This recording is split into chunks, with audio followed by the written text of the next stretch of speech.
Hello guys, आज हम करने वाले हैं आज का डेली प्रॉब्लम लीड कोड का जो है सॉर्ट मैट्रिक्स बाय डायगोनल। इसमें हमें करना क्या है वो मैं आपको पूरा बताता हूँ। एक n cross n square matrix दे रखी है, मतलब उसके लेंथ और ब्रेथ दोनों इक्वल होगा और हमें रिटर्न भी एक वैसी ही मैट्रिक्स करनी है, बस उस पर कोई ऑपरेशन परफॉर्म करना है। दो ऑपरेशन परफॉर्म करने हैं, बॉटम लेफ्ट ट्राइंगल पे और टॉप राइट ट्राइंगल पे। बॉटम लेफ्ट ट्राइंगल मतलब ये वाला हिस्सा, ये जो नीचे का है, ये जो ब्लैक कलर से हाईलाइटेड है और अभी जो मैंने रेड से हाईलाइट किया। और टॉप राइट कॉर्नर मतलब टॉप राइट ट्रायंगल, ये जो बाकी का बचा हुआ रिमेनिंग हिस्सा है। तो इसमें हमें दो ऑपरेशन करने हैं। ऑपरेशन कुछ इस हिसाब से है, नीचे वाले को नॉन इंक्रीजिंग ऑर्डर में करना है।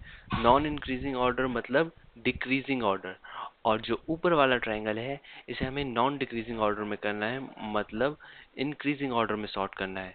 तो बस हमें दो ऑपरेशन करने हैं बस, और बाकी रिटर्न कर देना है। मैं आपको इस पे दिखाता हूँ, इन्होंने जो एग्जांपल दिया है इनके हिसाब से, जैसे 186 इन्हें करना है डिक्रीजिंग ऑर्डर में। तो डिक्रीजिंग ऑर्डर क्या होगा, मतलब डिसेंडिंग ऑर्डर 861।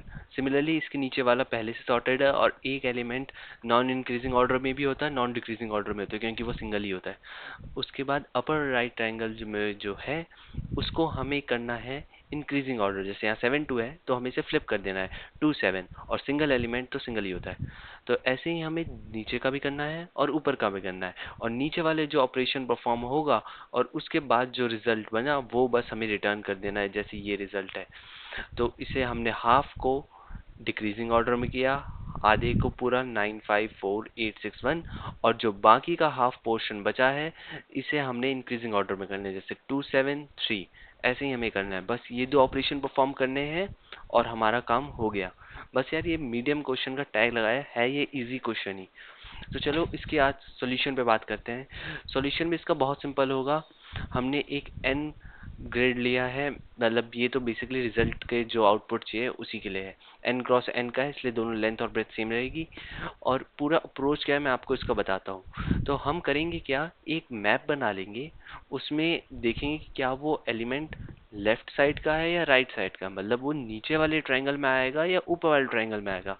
अगर नीचे वाले ट्रायंगल में आता है तो हम उसे डिक्रीजिंग ऑर्डर में सॉर्ट करेंगे, अगर ऊपर वाले में आता है तो हम उसे इंक्रीजिंग ऑर्डर में सॉर्ट करेंगे। बस यही इसकी सिंपल सी अप्रोच है, बस अब उसे इम्प्लीमेंट करना है। इम्प्लीमेंट करने के लिए हमने लिया है एक मैप। मैप होगा में होगा इंटीजर और एक list of integer. Integer represent करेगा की होगी यहाँ पे आपकी, वो बताने के लिए कि ये ऊपर आएगा वाले ट्रायंगल में होगा कि नीचे वाले ट्रायंगल में होगा। ये जो इंटीजर है ये बेसिकली एक की है, तो ये की is equal to I minus J. ये आई माइनस जे आपको बताएगा कि ये ऊपर वाले ट्रायंगल में है या नीचे वाले ट्रायंगल में। अगर नीचे वाले ट्रायंगल में है तो आपको इसे डिक्रीजिंग ऑर्डर में सॉर्ट करना है, और ऊपर वाले में है तो आपको इंक्रीजिंग ऑर्डर में सॉर्ट करना है। हमने पहले की निकाली, आई जे पे पूरे पे आइट्रेट करते हुए गए एन तक, और उस पर भी जे से भी जाएंगे एन तक, और आई माइनस जे करेंगे जो आपको बताएगा ऊपर का या नीचे का। पहले अगर वो की नहीं है तो मैप में वो की पुट कर देंगे और एक नया एरे लिस्ट उसके करस्पॉन्डिंग बना देंगे, और उसके बाद हम उसमें की एज अ वैल्यू की डालेंगे, और जो ग्रिड आई जाए एज अ उसकी वैल्यू डालेंगे। ऐसे एक बार हमारे पास आ जाएगी, फिर हम पूरे मैप पे आइट्रेट करेंगे। मैप पे आइट्रेट करने से क्या होगा, हम पहले उसकी की देखेंगे, अगर की छोटी से 0 से छोटी है मतलब हमें नॉन डिक्रीजिंग में ऑर्डर करना है, डिसेंडिंग ऑर्डर में सॉर्ट करना है, इसलिए हमने कलेक्शन डॉट रिवर्स ऑर्डर भी कर दिया है। वैसे आप चाहें तो उसे पूरा खोल के मेथड लिख भी सकते हैं, लेकिन ये एरे लिस्ट की फंक्शनैलिटी होती है रिवर्स ऑर्डर, तो मैंने डायरेक्ट लिख दिया है। और नहीं, अगर ऊपर वाले ट्रायंगल में है तो हमने उसे डायरेक्टली सॉर्ट कर दिया और कुछ नहीं किया। और लास्ट में जो हमने answer variable declare, answer matrix declare की थी, उस आंसर मैट्रिक्स में हमें मैप से निकालनी है की और उसकी वैल्यू, और उसमें डाल देनी है, और बस रिटर्न कर देना है अपना आंसर। बस ये इतना सिंपल सा सॉल्यूशन इसका। बस यार यही था आज का सिंपल सा डेली क्वेश्चन। अब मिलते हैं नेक्स्ट डेली क्वेश्चन में। Till then stay good.